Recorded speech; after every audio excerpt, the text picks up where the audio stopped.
Epístola de Paulo aos Romanos, capítulo 9, eu vou ler hoje os 5 primeiros versículos. A palavra de Deus diz assim: digo a verdade em Cristo, não minto, e a minha consciência confirma isso por meio do Espírito Santo.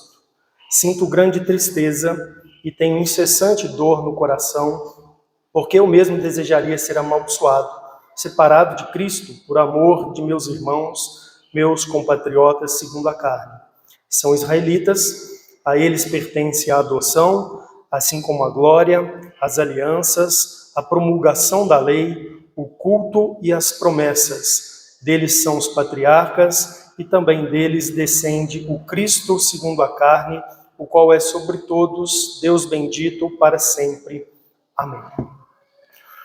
Uma coisa que é importante observar quando nós lemos a Escritura Sagrada é que a mensagem do Evangelho e a mensagem de Deus à humanidade, desde os profetas antigos, é que almas importam. Almas importam. Deus criou o ser humano à sua própria imagem e semelhança para conhecê-lo, para ter um relacionamento com ele, para glorificá-lo.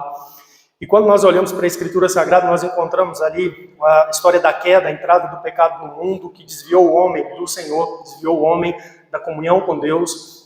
E há então a apresentação, a revelação de um plano redentor.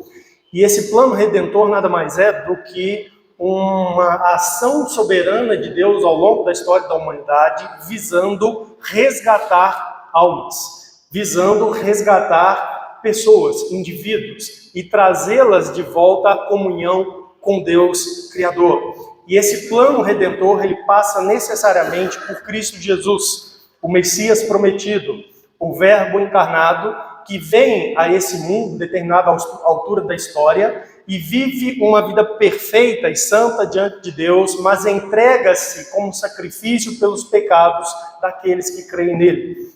E então, a mensagem ao mundo e o chamado para a igreja é de anunciar essa mensagem àqueles que ainda não conhecem, aqueles que estão na condição de perdidos, que ainda estão sob a condenação, sob o juízo de Deus. Então, quando nós olhamos para a Escritura Sagrada, almas importam. E a gente precisa de pensar em realidades que têm a ver com isso. Por exemplo, a realidade do inferno, da separação de Deus consumada após partir aqui desse mundo em pecado, sem arrependimento, sem Cristo. Jesus foi uma das pessoas que mais pregou a respeito do inferno, alertou a respeito da realidade do inferno, do perigo do inferno, da urgência de que pessoas se voltem a ele, a sua mensagem, arrependimento e fé para a sua salvação. Jesus falou a respeito da condenação eterna como uma realidade, como algo do qual todo ser humano deveria estar tentando fugir e buscando então nele refúgio para isso, buscando nele a salvação para isso. E quando nós, então, percebemos essa realidade nas Escrituras de que as almas importam, você precisa compreender que se você já creu em Jesus Cristo como Senhor e Salvador, a sua vida importa também na salvação de almas. O seu trabalho, o seu serviço, você pode ser um instrumento na mão de Deus para livrar alguém dessa condição de perdição, dessa condição de condenação eterna. E quando nós olhamos para a Escritura Sagrada, nós vamos ver que os servos e as servas de Deus tinham bastante dessa consciência. O apóstolo Paulo é um deles. Nesse texto que nós lemos, o apóstolo Paulo está aqui expressando aqui elementos relacionados aos seus sentimentos e às suas percepções sobre a realidade espiritual do povo de Israel, que no seu tempo, em grande parte, haviam rejeitado o Messias, haviam rejeitado o Senhor Jesus Cristo. E Paulo vai dizer aí palavras que expressam a sua doce preocupação, o seu envolvimento desde as suas entranhas para com a realidade espiritual de perdição daquele povo. É isso que nós temos aqui nesses versículos. Ele é uma espécie de introdução daquilo que o apóstolo Paulo vem a tratar agora nos capítulos 9, 10 e 11. Qual que é o foco do ensino do apóstolo Paulo aqui nesses 3 capítulos agora próximos? O foco do ensino está declarado aí no versículo 6 desse capítulo 9. Ele disse assim: e não pensemos que a palavra de Deus falhou. O que Paulo está aqui trazendo? Visto que Israel rejeitou a Jesus Cristo como Messias, a maioria esmagadora dos israelitas no seu tempo, e ainda hoje, rejeitaram o Senhor Jesus Cristo como Messias Salvador. E diante do ensino que Paulo vem construindo ao longo da epístola, aqui, se os irmãos lembrarem, culminando no capítulo 8, versículo de número 39, onde Paulo afirmou de uma maneira assim, muito contundente que nada pode separar uma pessoa do amor de Deus. Dê uma olhada aí comigo, capítulo 8, versículo 38 em diante. É o final aqui desse capítulo. Ele disse assim: porque estou bem certo de que nem a morte, nem a vida, nem os anjos, nem os principados, nem as coisas do presente, nem do porvir, nem os poderes, nem a altura, nem a profundidade, nem qualquer outra criatura poderá nos separar do amor de Deus que está em Cristo Jesus, nosso Senhor. Então, Paulo faz essa afirmação tão contundente de que nada pode separar uma pessoa do amor de Deus, mas ele começa aqui no texto a explicar a realidade de que Israel rejeitou Jesus Cristo como Messias. E a pergunta que poderia vir à mente, especialmente dos judeus ali em Roma, que creram no Senhor Jesus Cristo, e também dos gentios que ali estava, é o seguinte: mas espera aí, Israel não era o povo de Deus, e Israel rejeitou Jesus Cristo, está fora agora desse relacionamento com Deus, significa que Israel foi separado, mas Deus não anunciou o seu amor por Israel, e agora Paulo diz que nada pode nos separar do amor de Deus, e Israel foi separado. Será que então essa promessa feita a Israel de um Messias Salvador, da graça redentora de Deus para eles, será que ela não se realizou? Será que falhou essa palavra? É por isso que no versículo 6 ele coloca: e não pensemos que a palavra de Deus falhou. E na sequência então aí, a partir do versículo 6, o apóstolo vai responder a isso. Ele vai demonstrar que não, que de modo nenhum houve uma falha na palavra de Deus, houve um equívoco na promessa de Deus, ou não foram realizadas as promessas de Deus.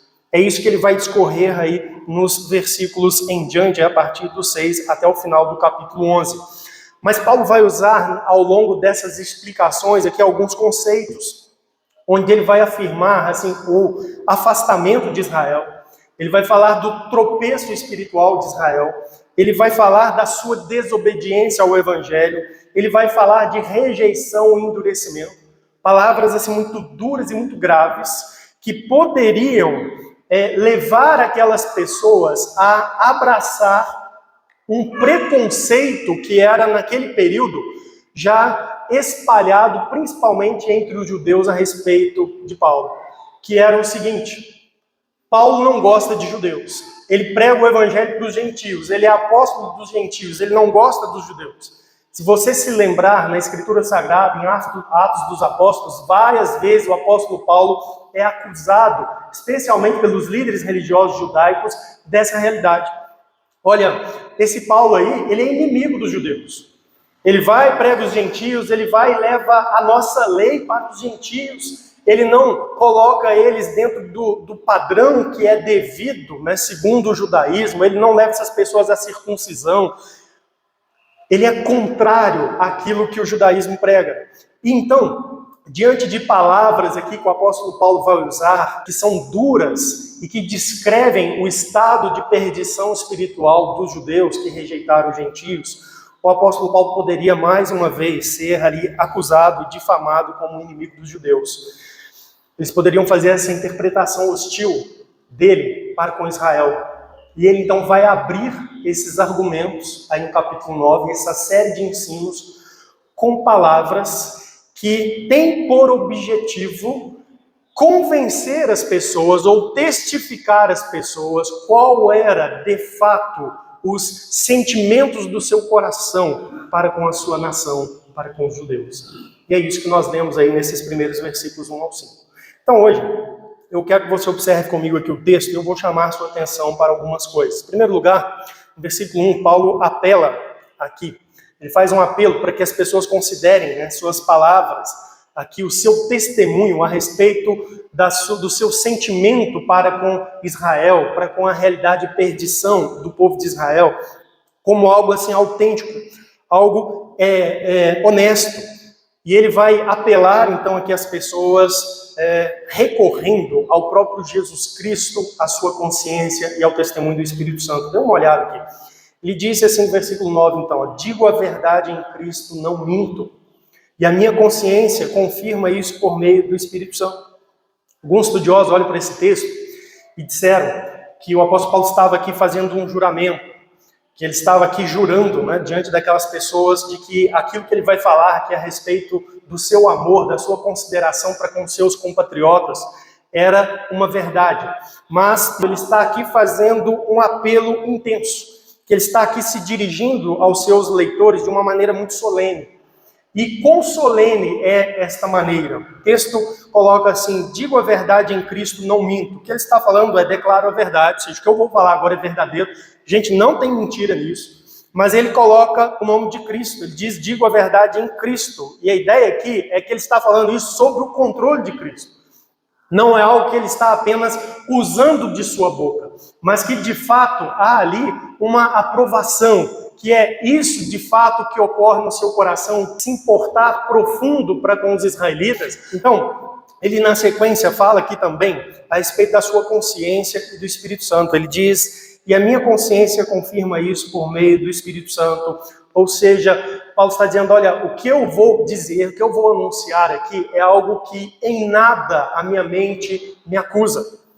A minha consciência testemunha disso pelo Espírito Santo, com a aprovação do Espírito Santo, sob o escrutínio do Espírito Santo. Então, para um cristão, e Paulo está escrevendo a epístola aqui para cristãos prioritariamente, para a igreja que se reunia em Roma, nós vimos isso lá no primeiro capítulo, essas palavras, elas são revestidas assim de grande solenidade, porque Paulo está apelando a Cristo, e ele está dizendo que eu afirmo por Cristo, sobre o controle, sobre o governo de Cristo. Eu faço isso com honestidade, com consciência tranquila. O Espírito Santo é testemunha de que aquilo que eu vou anunciar aqui é a mais pura verdade. Eu não estou mentindo, não estou enganando. Então, com essas palavras, ele deseja que as pessoas tomem como autênticos as declarações que ele vai dizer aqui, especialmente no versículo 2, 3, 4 e 5. Então vamos olhar o versículo de número 2. Que verdade é essa, tão solenemente aqui anunciada por Paulo? Ele vai falar sobre os seus sentimentos pelos perdidos e o seu desejo pela salvação do seu povo. Essas são as verdades aqui, solenemente anunciadas, que ele prepara as pessoas para receber. No versículo 2 ele diz, sinto grande tristeza e tenho incessante dor no coração, porque eu mesmo desejaria ser amaldiçoado por amor de meus irmãos, meus compatriotas segundo a carne. Paulo está comunicando aqui a sua preocupação profunda com a condição espiritual dos israelitas, dos seus compatriotas, dos judeus. Paulo era um judeu. E o que ele está dizendo é que ele sentiu um pesar contínuo, que havia nele uma inquietação. O texto fala de grande tristeza e incessante dor no coração. Então Paulo está revelando aqui percepções pessoais, algo subjetivo, mas que diz respeito à sua condição, ao seu estado, né, honesto, transparente, em relação ao povo de Israel. Que mesmo que muitas vezes ele tenha sido falsamente acusado de odiar os judeus, de trocar Israel pelos gentios, de desmerecer a lei de Israel ao pregar um evangelho aos gentios que não falava de circuncisão, da guarda de sábados e etc. Paulo diz para as pessoas, olha, na verdade eu olho para o meu povo e eu os vejo perdido, e isso é uma dor constante e profunda no meu coração. Mais que isso, ele expressa não só esse sentimento pelo estado de perdição do seu povo, mas ele também demonstra aqui o seu desejo. E o que ele mais almejava diante do Senhor? Ele desejava a salvação dos israelitas. O texto diz aí, porque eu mesmo desejaria ser amaldiçoado, separado de Cristo, por amor de meus irmãos. O que ele quer dizer com isso? Paulo está dizendo o seguinte, olha, eu reconheço que a condição deles é de amaldiçoados, como anátema, como algumas traduções trazem, que é a ideia de uma pessoa que está sob uma condição de juízo de Deus. que é a ideia de algo ou alguém que foi rejeitado por Deus. Se você se lembrar, no Antigo Testamento, nós vamos ter, por exemplo, lá no livro de Josué, capítulo 7, o pecado de Acã, em que Acã tomou de coisas ali de Jericó que foram proibidas por Deus ao povo de Israel. E ele desobedeceu a Deus e se envolveu com aquelas coisas que haviam sido anamatizadas ou amaldiçoadas por Deus. Não se envolvam com isso, não toquem com isso. E aquele homem, ele foi morto junto com sua família pelo seu pecado. Ele foi rejeitado por Deus em razão dos seus pecados, entregue à ira de Deus para a condenação eterna. E isso ficou ali testemunhado pelo apedrejamento, a sentença de morte dentro ali daquela realidade de Israel, daquele regime. E o que Paulo está dizendo é o seguinte, gente, eu estou disposto a trocar de lugar com essas pessoas. Eu desejo tão profundamente a sua salvação, a sua redenção, que se fosse possível, se eu pudesse me tornar um amaldiçoado de Deus em lugar deles, para que eles fossem salvos e eu então recebesse a ira de Deus e eles a graça, o perdão e o favor de Deus, eu faria isso por amor dessas pessoas. E a gente tem um outro caso na Escritura Sagrada de um outro servo de Deus que demonstrou um amor assim sacrificial grande. Lá no livro de Êxodo, capítulo 32, Israel pecou gravemente contra o Senhor. E Deus anunciou a Moisés que estava pronto para destruir aquele povo e dar sequência ao seu plano redentor a partir da família de Moisés apenas. E a Bíblia vai nos dizer que naquela ocasião Moisés intercedeu pelo povo de Israel. A Bíblia diz assim, em Êxodo 32 e 31, tornou Moisés ao Senhor e disse, ora, o povo cometeu grande pecado, fazendo para si deuses de ouro. Agora, pois, perdoa-lhe o pecado, ou, se não, risca-me, peço-te do livro que escreveste. Então disse o Senhor a Moisés, riscarei do meu livro todo aquele que pecar contra mim. Moisés faz um pedido muito solene. E o pedido de Moisés não é que haja uma substituição, mas é assim que o seu amor àquele povo, a sua identificação àquele povo era tão profunda que ele queria identificar-se com eles, mesmo que fosse para a destruição. E ele faz esse pedido, Senhor, perdoa-os, ou então me risca do livro. E observe a impossibilidade dessa realidade, embora o pedido fosse autêntico aqui por Moisés, mas o Senhor responde e diz assim, riscarei do meu livro todo aquele que pecar contra mim. Ou seja, Moisés, não é assim. Quem está fora, quem é lançado fora, quem é rejeitado, quem vai para a condenação eterna é aqueles que pecam contra mim e permanecem assim sem arrependimento. Mas o fato é que Moisés se identifica aqui amorosamente com o seu povo e Paulo faz isso de modo semelhante. Quando ele escreve aos Romanos, ele diz que esse era a realidade do seu coração. Ele desejava tanto a salvação daquele povo que ele estava disposto até mesmo a trocar de lugar com eles. Quando eu olho para isso, eu entendo aqui que de fato Paulo está sendo honesto e autêntico. Não era uma força de expressão. Eu acho que de fato, se isso fosse possível, ele estaria pronto a fazer. Agora, esse amor pelos perdidos e esse desejo intenso de salvação por pessoas é uma experiência de missionários. Quando eu estava lendo, meditando sobre esse texto, eu lembrei de algumas coisas que eu aprendi ali ao longo da história da igreja. História de homens como, por exemplo, John Knox. John Knox se preparou ali em Genebra e ele retorna à Escócia para ser pregador do Evangelho nas regiões da Escócia. E é relatado que Knox orava quase que sempre. E nas suas orações ele tinha um clamor ao Senhor que era: Senhor, dá-me a Escócia ou eu morro. E ele orou fervorosamente isso tantas e tantas e tantas vezes. E o Senhor Deus, em certa medida, deu a Escócia. Esse homem foi à Escócia, pregou o Evangelho, muitas pessoas receberam a Cristo através do seu ministério. Iniciou-se ali uma denominação cristã, a igreja presbiteriana, inicia-se através do trabalho desse homem, que orava com tal intensidade, com tal preocupação pelos perdidos do seu país. Senhor, dá-me a Escócia. Quando a gente estuda a história, a gente estuda a história da igreja, a história de homens como, por exemplo, William Carey. William Carey foi um batista inglês, é considerado o pai das missões modernas. Ele era, ali na Inglaterra, um simples sapateiro. Mas o seu coração foi tomado de amor pelos pagãos. E ele começou a estudar a realidade das nações que ainda não tinham recebido o Evangelho de Cristo na sua época. E ele orava por essas nações e ele encabeçou um movimento missionário para enviar pessoas para pregar o Evangelho a essas nações. E ele foi o primeiro dos enviados. Ele foi à Índia e fez ali um trabalho excepcional de testemunho do Evangelho de Jesus Cristo naquela nação em tempos para nós muito remotos. Muito difíceis, muito mais difíceis que hoje. Ele foi, por causa do seu amor pelos pagãos. A vida de outro homem extraordinário, uma vida curta, mas extraordinária, foi David Brainerd. John Edwards faz uma pequena biografia de sua vida, e ali ele mostra como que esse homem amou profundamente indígenas norte-americanos, se dispôs, se entregou de fato sua vida. Praticamente um sacrifício de vida para a salvação de pessoas entre tribos norte-americanas. Uma história que me marca muito é de um homem chamado Thomas Jefferson, mas não o redator da Declaração de Independência dos Estados Unidos. Thomas Jefferson Bowie foi um dos primeiros missionários enviados pela Junta de Missões da Convenção Batista do Sul para a África.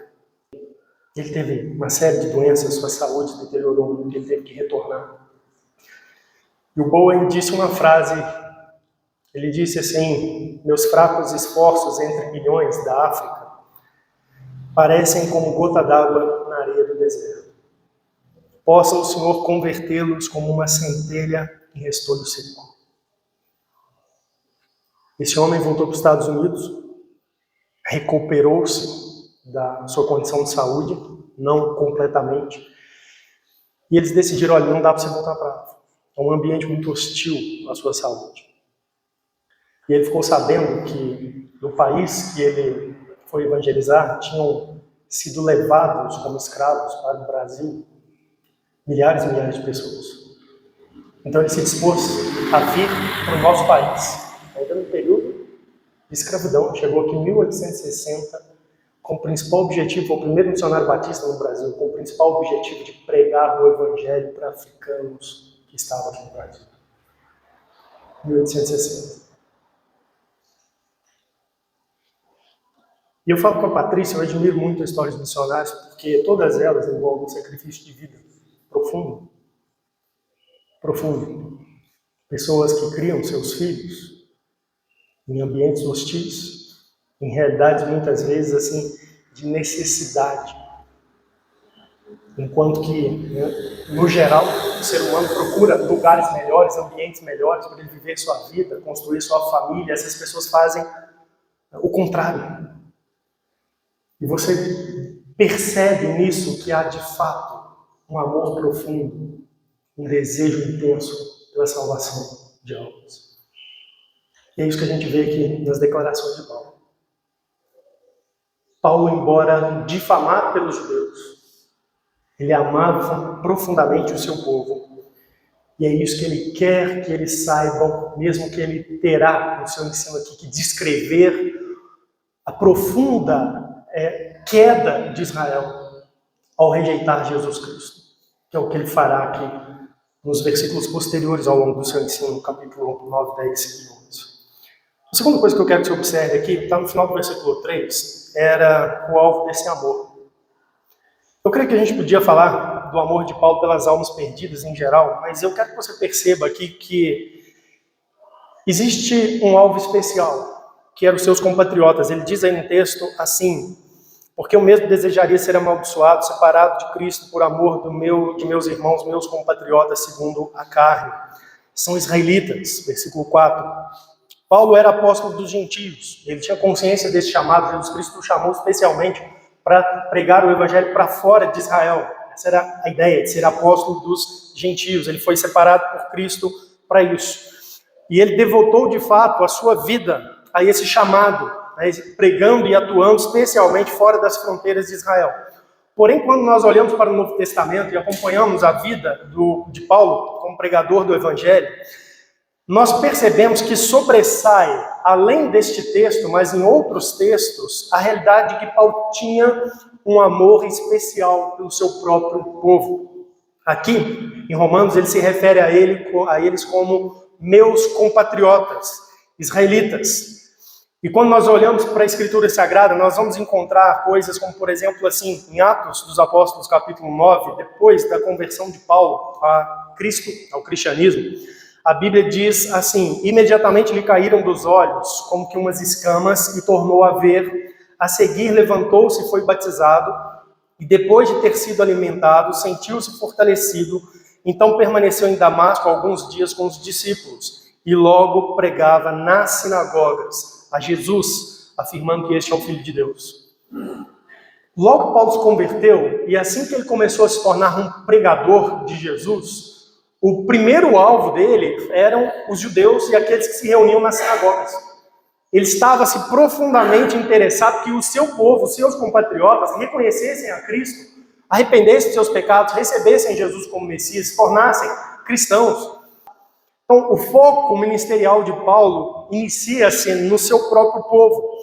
Quando nós lemos aí em Atos dos Apóstolos, mais adiante, nós vamos ver que Paulo vai a Jerusalém a primeira vez. Em Jerusalém, ele prega ousadamente o nome do Senhor. Ele prega ao seu próprio povo, na cidade principal, Jerusalém, e ele anuncia o Evangelho ali. Em Atos capítulo 13, nós vamos ver que Paulo é chamado e é enviado a pregar fora de Israel agora. E o texto, então, começa a narrar sua primeira viagem missionária e diz assim: chegados a Salamina, anunciavam a palavra de Deus nas sinagogas judaicas. Paulo, na sua primeira viagem missionária, ele tinha como primeiro público, fora de Israel, os judeus e aqueles que se reuniam em sinagogas. Esse era, assim, a devoção do seu coração, apresentar o Messias para aqueles que esperavam o Messias. Parece, né? A ideia é muito óbvia, ele tinha um ponto de contato muito claro. Pessoas conheciam a Bíblia, que esperavam o Messias, e ele agora conheceu o Messias, tinha o Messias para apresentar para essas pessoas. E ele, então, vai até essas pessoas. Em Romanos, em Atos, capítulo 18, antes, nós lemos aqui o registro de Paulo em Corinto. Lucas diz assim, Atos 18, quando Silas e Timóteo desceram da Macedônia, Paulo se entregou totalmente à palavra, testemunhando aos judeus que o Cristo é Jesus. Opondo-se eles e blasfemando, sacudiu Paulo as vestes e lhes disse, sobre a vossa cabeça o vosso sangue, eu dele estou limpo e desde agora vou para os gentios. Aqui Paulo chega a Corinto, sua segunda viagem missionária, e parece que o padrão permanece. Paulo chega na cidade, o primeiro público é os judeus. E aí, quando os judeus rejeitam a sua mensagem, então ele vai apresentar diretamente aos não-judeus, aos gentios. Mas o tempo todo, se você prestar atenção, o apóstolo Paulo tem essa dedicação, essa preocupação em levar os seus compatriotas a conhecer o Evangelho de Cristo. Aí em Romanos capítulo 15, nós vamos ler aí assim, você pode passar a sua Bíblia algumas folhas para frente, versículo 25. Nós lemos aqui Paulo dando a seguinte informação: mas agora estou de partida para Jerusalém a serviço dos santos, porque aprovo a Macedônia e a Acaia levantaram uma coleta em benefício dos pobres dentre os santos que vivem em Jerusalém.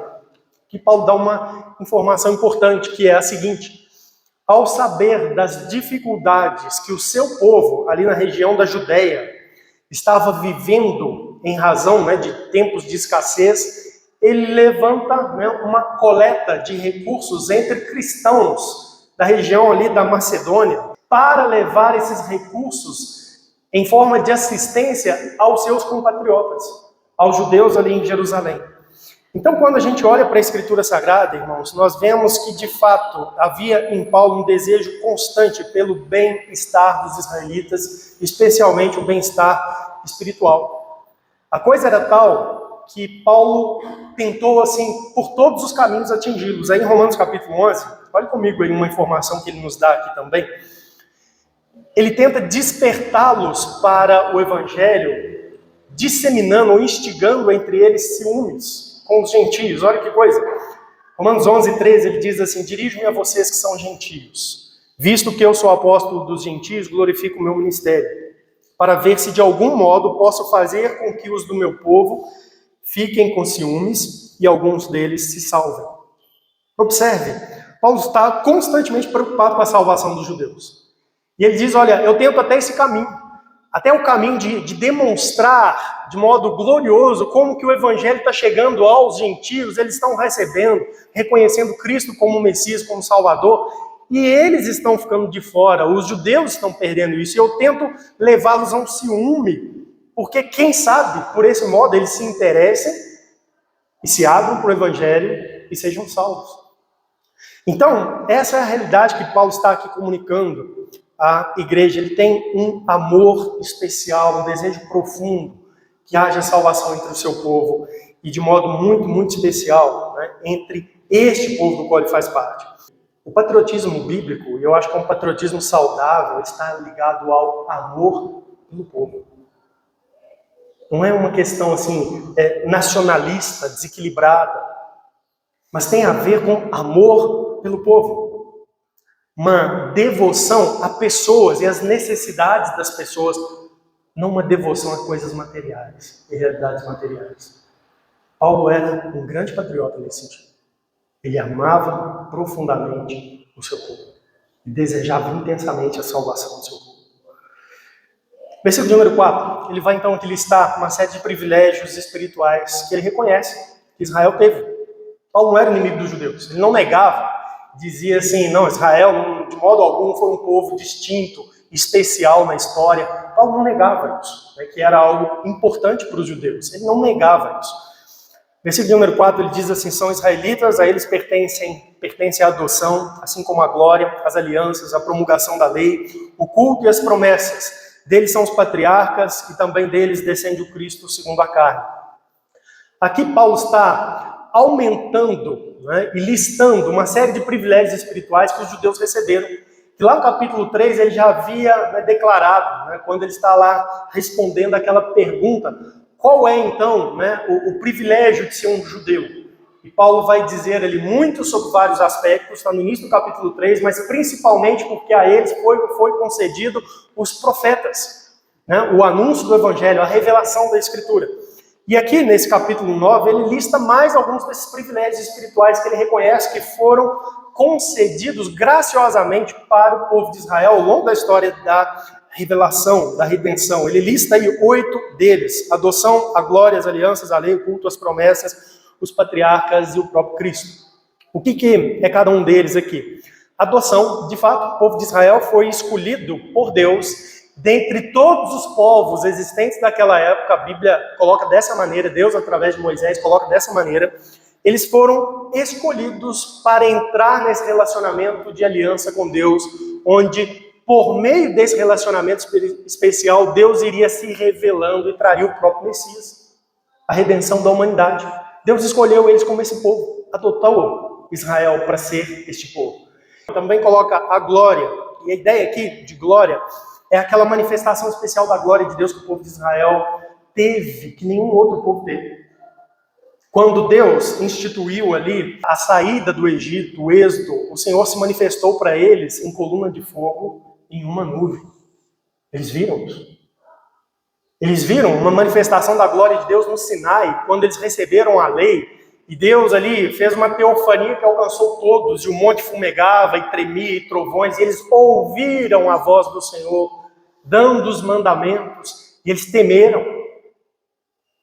Mas mais do que isso, quando Deus ordenou que fosse construído o tabernáculo, a glória do Senhor desceu sobre o tabernáculo visivelmente, e a ideia era que agora a própria glória de Deus, uma manifestação visível da existência, da presença, do poder de Deus, da santidade de Deus, estava em meio ao povo constantemente, porque aquele tabernáculo era montado e desmontado e levado junto com eles para o próximo lugar e montado de novo.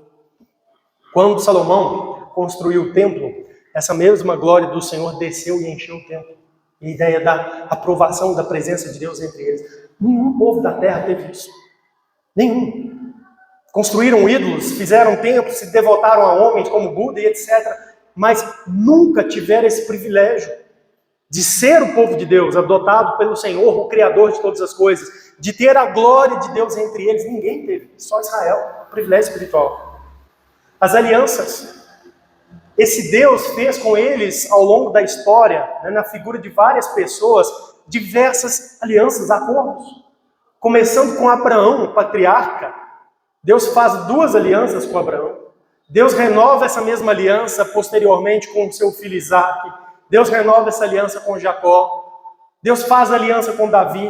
Deus fez uma aliança com eles como um todo, como uma nação, né, física, política, ali no deserto após o êxodo. Qual povo da terra que teve isso? Que entrou num relacionamento com Deus claro, onde havia termos. E eles disseram, nós aceitamos isso e cumpriremos isso. Somente Israel teve isso. A lei, Deus revelou a lei através de Moisés, receberam ali um código moral para saber como que eles deveriam viver para agradar a Deus. Eles receberam uma luz. Eles não eram mais um povo cego, tentando criar seu próprio padrão de moralidade para organizar a sociedade, ver se a coisa dava para ser levada de um modo assim, amistoso, menos conflituoso. Não. Deus deu a eles um padrão de leis morais, um código justo, santo. Deu a eles leis civis também, leis cerimoniais. Paulo fala aí do culto.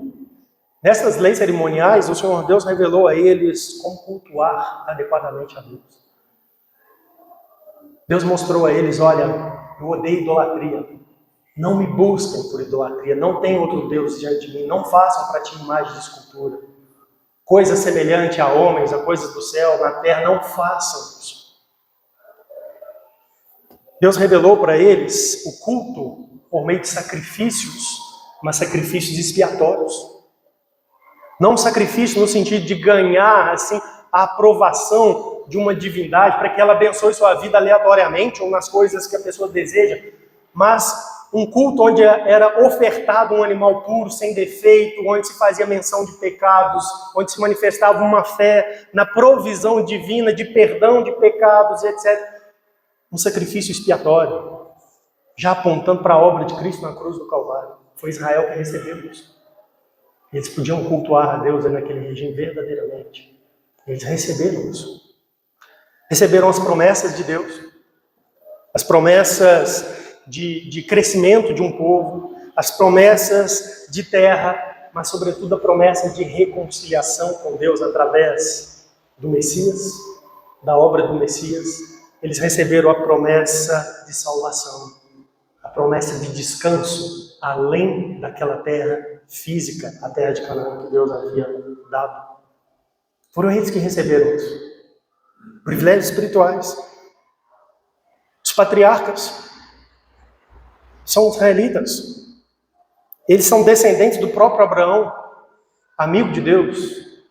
Eles são descendentes daqueles a quem Deus fez as primeiras e principais promessas. Eles estão nessa linha. E Paulo conclui dizendo aí o Cristo, assim como foi anunciado, o Cristo, Messias Salvador, o Senhor vindo ao mundo em carne para ser o Salvador, viria através deles e veio. Jesus Cristo, filho de Maria, filho de José, da descendência de Davi, da tribo de Judá, filho de Abraão. O Cristo. Então Paulo lista aqui uma série de privilégios espirituais que de fato o povo de Israel obteve. E ele não nega-os como privilégio, ele não confronta os judeus assim, olha, vocês não têm razão em achar que de fato vocês são um povo distinto, que vocês são um povo privilegiado. Não, vocês são. Vocês são. E essa era uma das acusações levantadas contra Paulo. Paulo nega a importância dos judeus. Não. Ele não negava os privilégios que eles tinham. A distinção que eles receberam graciosamente no tratamento de Deus. O que ele negava é que essas coisas por si só bastavam.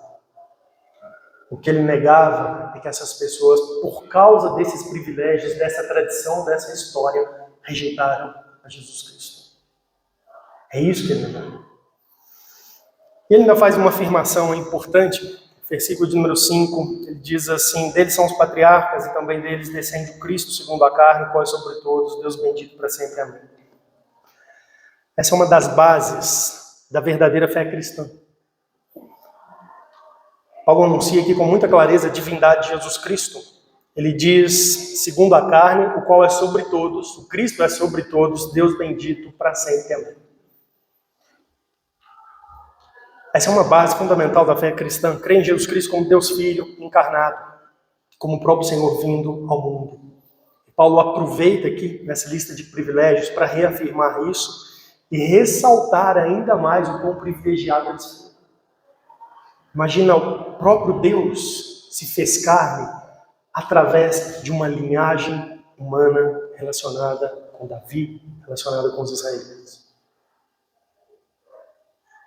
Pois muito bem, Paulo então está preparando as pessoas para suas palavras, seguindo seu ensino seguinte aqui com essa introdução. Eu quero tirar daqui algumas lições para nós, irmãos, como igreja. A primeira delas é que almas importam.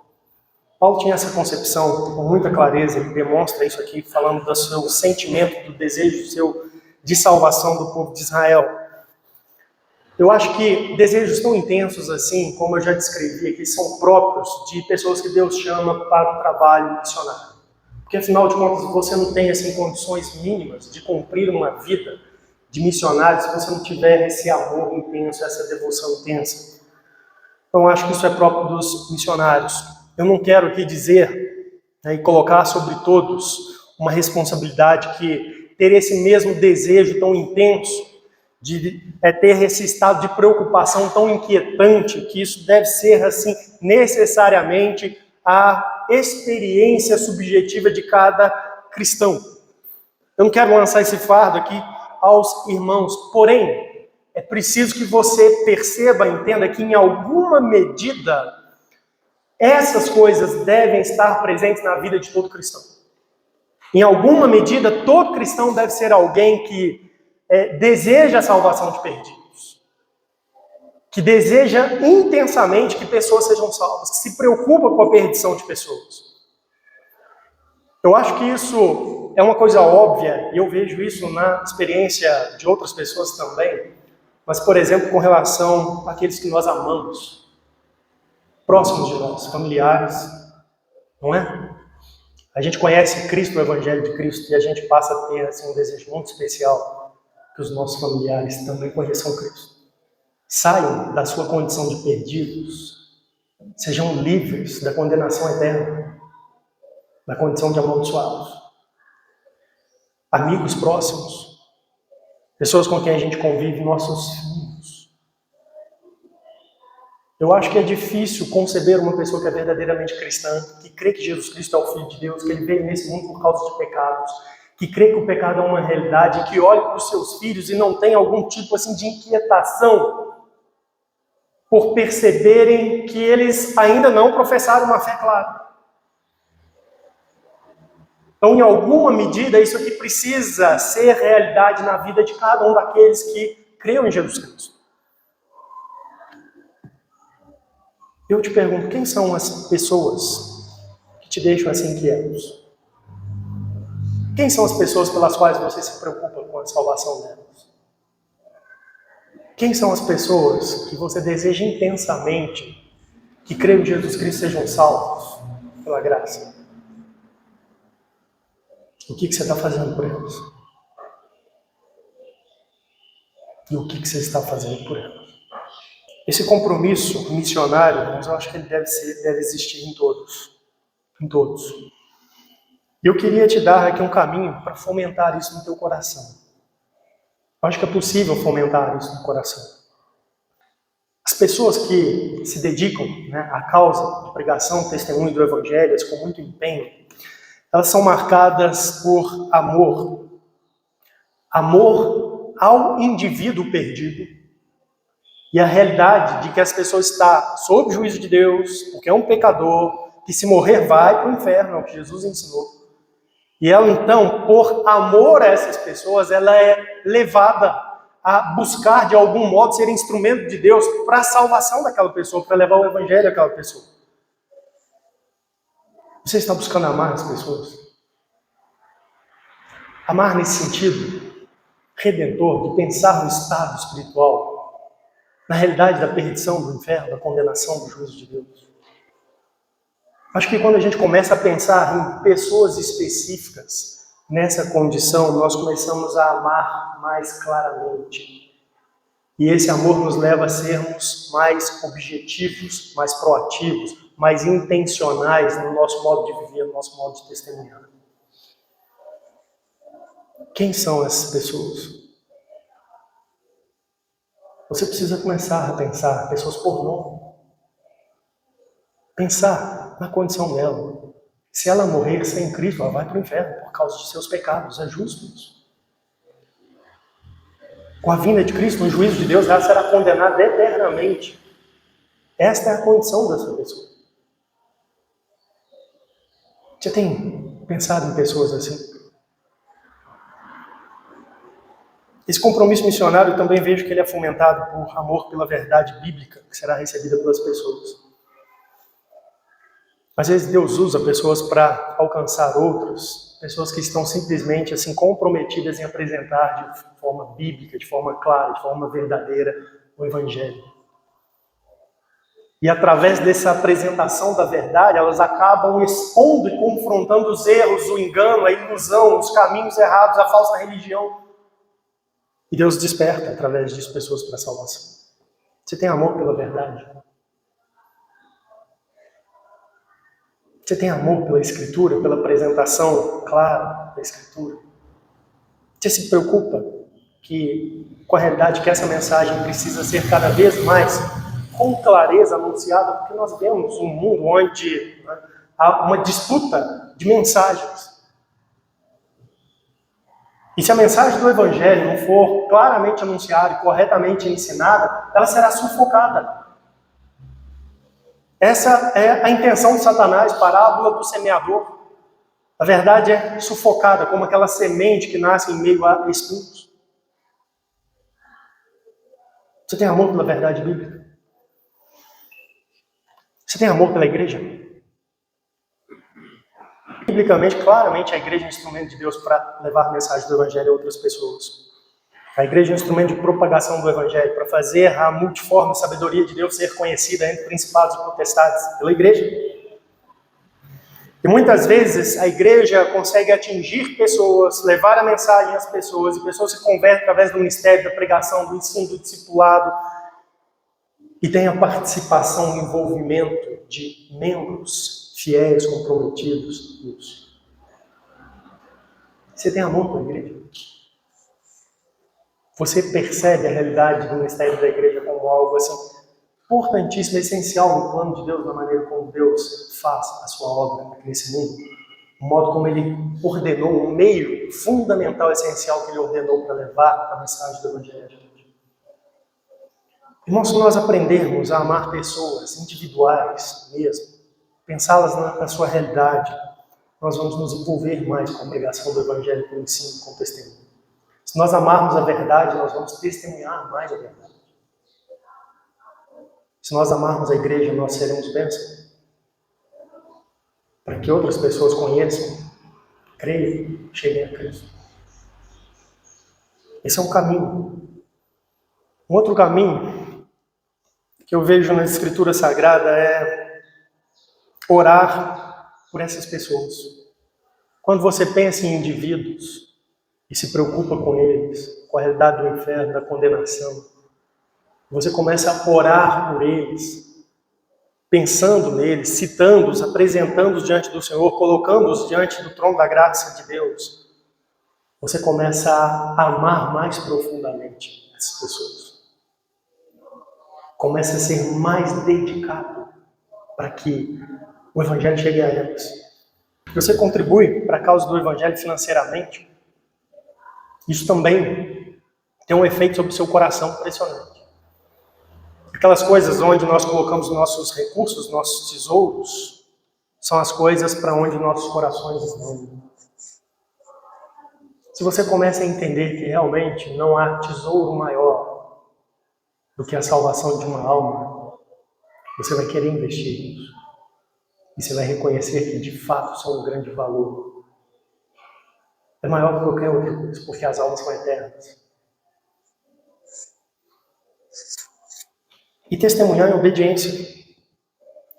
Às vezes as pessoas falam assim, não, mas eu nem conheço aquela pessoa, como é que eu vou falar com ela? Mas se você tiver como criar uma oportunidade, ou perceber uma oportunidade diante de você, faça por obediência. Porque quando você começa a expor a verdade do Evangelho para uma pessoa em obediência, você percebe que está ali diante de você e por meio de você uma oportunidade de alguém realmente encontrar Cristo e em Cristo a sua salvação, ser livre do inferno. Você vai começar a se importar com essa pessoa. Você vai buscar uma segunda oportunidade. Uma terceira, uma quarta, quem sabe um discipulado. Então faça, mesmo que por obediência. Busque oportunidade ou aproveite alguma que venha, mas faça testemunho do Evangelho de Deus. Em alguma medida isso vai vir ao seu coração. Outra coisa que eu acho que é importante os cristãos aprenderem e absorverem conscientemente são os ensinos da palavra de Deus revelando Deus e a sua natureza, sua santidade, sua justiça. A gente precisa lembrar que um dia todo ser humano vai estar diante de um Deus que é puro, puro, mas puro, plenamente puro, justo, de modo que nem a pessoa que você mais ama e acha a pessoa assim mais inocente nessa sociedade, ela diante desse Deus, ela é assim, reprovada, ela é impura, é imperfeita, indigna. Então, quanto mais nós conhecemos a natureza de Deus revelada na Escritura, mais conscientes nós ficamos da necessidade de salvação dos pecadores. Irmãos, eu já pensei assim, e eu converso e percebo em conversas, muitas vezes que os crentes falam assim, não, fulano, né, não conhece Jesus de verdade como Salvador, não, mas é uma boa pessoa, né, trabalhador, cuida da família, não sei o quê, não cria problema com os outros, é uma pessoa assim, maravilhosa. É melhor do que muitos que professam a fé em Jesus Cristo. Tá, mas a questão não é se é melhor do que muitos outros, a questão é suficiente diante de um Deus santo, justo, perfeito? Não. Todos somos indignos. A questão da salvação é a questão do homem com Deus, não é a questão do homem com a sua sociedade, se ela aprova ou o desaprova. Mas é a questão do homem com Deus. Então a gente precisa pensar e aprender nas Escrituras sobre Deus, a sua natureza, a sua santidade, sobre o juízo vindouro, de que de fato haverá um dia quando Jesus Cristo volta e ele vai trazer, colocar diante dele tanto ovelhas quanto bodes, e haverá uma separação, haverá um escrutínio, haverá um juízo. É uma realidade, as pessoas serão julgadas. Romanos capítulo 2, nós aprendemos lá, o apóstolo Paulo fala que serão julgados até os segredos dos corações dos homens. Até aquelas coisas horrorosas da sua alma que você nunca revelou para ninguém, que você sabe que se você contasse, as pessoas se afastariam, teriam preconceito, olhariam para você de um modo assim, estranho. Mas Deus sabe. Os segredos dos corações serão julgados por aquele que é santo. É preciso aprender sobre o inferno. As pessoas partem desse mundo quando suas almas são recolhidas, ou elas vão para o céu para esperar o retorno de Cristo, a ressurreição, o juízo, ou elas vão direto ao inferno. A história, o Senhor Jesus Cristo contou em Lucas 16, aquele homem que morreu e foi para o inferno, enquanto que Lázaro faleceu e foi recebido na glória celestial. Isso é real. As pessoas partem desse mundo e o instante seguinte, após a sua morte, é ser conduzido a trevas, a sofrimento. A separação de Deus. A condenação eterna. E não é um sofrimento temporário, mas é um sofrimento que será respaldado por um juízo claro, onde o Senhor fará assim, para longe de mim, para sempre. Uma condenação eterna, um lago de fogo. A gente precisa aprender sobre essas coisas na Escritura Sagrada e perceber que isso implica na vida daquele que está do seu lado, daquele que está na sua casa, que ainda não foi salvo, daquele que convive com você no trabalho, daquele com quem você se encontra, tem uma amizade antiga de infância. Todas essas coisas estão implicadas na vida de cada alma. Nós precisamos aprender na Escritura a graça de Deus em Cristo, onde há perdão para o pior dos pecadores. Uma das coisas que tem me impressionado é que algumas pessoas têm uma certa resistência ao Evangelho, porque elas dizem assim, eu acho que para mim não dá mais. Eu até que, no geral, não sou uma pessoa muito ruim, não, mas sabe, teve uma época da minha vida, e ela conta alguma experiência que é perturbadora a sua consciência, ela acha assim, isso não tem mais como consertar. Irmãos, nós precisamos aprender na Escritura o que é a graça de Deus em Cristo. O que é o perdão de Deus em Cristo? Como que o perdão de fato total, pleno. Como que a morte de Cristo ela foi suficiente, Ele entregou-se pelos pecados. O cálice da salvação, na linguagem do Salmo 23, ali oferecido às ovelhas, é um cálice que transborda. Não é um cálice onde tem uma parte lá, mas assim, está faltando. Se você não for capaz, não for bom, não completar essa obra de alguma maneira. Não, a graça de Deus em Cristo, ela é plena, ela é suficiente, ela é total. E a gente precisa olhar, aprender isso na Escritura para poder apresentar para as pessoas. E dizer, não, há perdão para o pior dos pecadores. Há perdão. Então, almas importam, irmãos. E a gente precisa pensar nessas coisas, nos preparar a partir das Escrituras sobre as verdades da Bíblia para que nós possamos nos tornar mais ativos, mais intencionais na nossa vida de testemunho do Evangelho. Eu quero fazer um convite para você que está aqui. Um convite e também um conselho de um comprometimento pessoal. Nossa igreja tem reunião de oração, às quartas-feiras, às 19h30. E uma coisa que a gente tem feito é orado aqui, reunidos como igreja, juntos, pelo despertamento de pessoas na nossa cidade.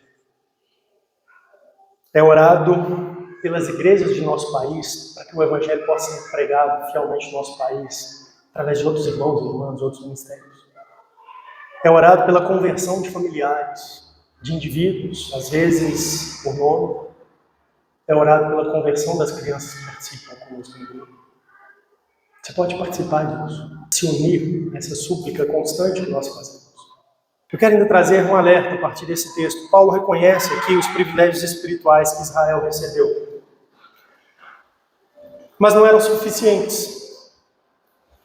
Eles rejeitaram Cristo, estavam perdidos. Paulo vai se referir a eles aqui como os desobedientes, os que tropeçaram. E a gente precisa prestar atenção, porque estando em um ambiente de igreja assim, e aqui eu digo a cada um de vocês, nós estamos expostos a privilégios espirituais que outras pessoas não têm. Neste exato momento, tem pessoas que estão há anos sem ouvir uma mensagem do Evangelho no domingo. Você já pensou nisso? Você está tendo, mais uma vez, um privilégio espiritual. E a gente precisa tomar cuidado com isso, porque privilégios espirituais não são suficientes para a salvação. São privilégios, são, mas não são suficientes. Então, por exemplo, congregar, como nós estamos aqui, pertencer à igreja como membro, receber as ordenanças, o batismo e a ceia do Senhor, ter a Escritura Sagrada em fácil acesso, como nós temos aqui, como você tem na sua casa, no seu celular. Ser filho de um cristão que professa a fé evangélica. É um privilégio espiritual, sim, gigantesco. Gigantesco. Nossos filhos, nossas crianças têm esse privilégio. Muitos de vocês aqui não tiveram, aprenderam, conheceram a verdade, conheceram Cristo ao longo da vida. Já em idade de juventude, já adultos. Mas não é suficiente. E a gente precisa prestar atenção e ensiná-los a respeito disso. E orar pela salvação deles. Receber orações. Algumas pessoas reconhecem, né, ou buscam de algum modo, às vezes nem sempre com as intenções certas, mas buscam, por exemplo, da igreja, de nós crentes, dos pastores da igreja, receber uma oração. Isso é um privilégio espiritual. Você ter alguém que interceda por você, isso é um privilégio espiritual. Mas fica só nisso. E nós oramos, pedimos a graça, a compaixão de Deus, mas isso é suficiente. A pessoa está perdida. Se ela morrer, ela vai para o inferno. Se Jesus Cristo voltar, ela será condenada eternamente. Então essas coisas são privilégios de fato espiritual, mas são insuficientes. É preciso uma resposta. É preciso uma fé em Cristo como único Senhor e Salvador. É preciso arrependimento de pecados. Eu gosto muito do Salmo 78, que alerta para isso. Salmo 78, o salmista diz assim: ouçam, o que ouvimos e aprendemos, o que nossos pais nos contaram. Olha que privilégio espiritual. Ele está dizendo que ele recebeu desde os pais uma mensagem, o que ouvimos e aprendemos, o que nossos pais nos contaram. E eu imagino aqui uma situação onde alguém temente a Deus, que formou sua família, criou seus filhos e foi desde pequeno contando, ensinando e falando das maravilhas do Senhor, do Evangelho de Jesus Cristo a eles. Mas essa pessoa, ela não se contenta apenas com esse privilégio espiritual que ela teve. Ela sabe que isso precisa de uma resposta, que isso precisa ser passado. O Salmo diz assim: não encobriremos a seus filhos, contaremos à geração vindoura os louvores do Senhor, o seu poder e as maravilhas que fez. Ou seja, isso precisa ser passado para que seja recebido para a geração futura. Não é simplesmente uma questão de estar num ambiente onde há uma bênção de Deus ali, mas precisa ser passado. Irmãos, voltando aqui para esse contexto aqui, especialmente dos pais, nós precisamos ser zelosos em transmitir, em fornecer aos nossos filhos o Evangelho, a mensagem de Cristo. Nós não podemos negar isso a eles, com negligência. Nós não podemos deixá-los conduzir suas próprias vidas nessa área, como quem sabe do que é melhor para a sua vida. Não podemos. Nós precisamos instruir, falar, pregar, testemunhar, levá-los a essa mensagem, para que eles tenham uma fé pessoal. O versículo número 7 desse salmo diz: para que pusessem a sua confiança em Deus. Essa é a resposta certa. Para que cada um tenha a sua própria confiança, a sua própria fé em Deus. No Evangelho, em Cristo, na salvação de Jesus Cristo. Então tome cuidado. Nós estamos aqui num ambiente de bastante privilégio espiritual. Reunidos em torno da palavra de Deus, cantamos boas músicas, com boas letras bíblicas selecionadas. Ninguém está aqui ameaçando ninguém, extorquindo ninguém, mas há um alerta. Isto não é suficiente. Se Jesus Cristo voltar agora, qual que é a condição de cada pessoa? Haverá o juízo e receberá do Senhor a condenação eterna? Se você morrer agora, você vai ser levado pelos anjos ao seio de Abraão? Ou você vai ser conduzido ao inferno? Percebe? Não é simplesmente uma questão de privilégio. Você precisa ter uma resposta certa à mensagem de Cristo.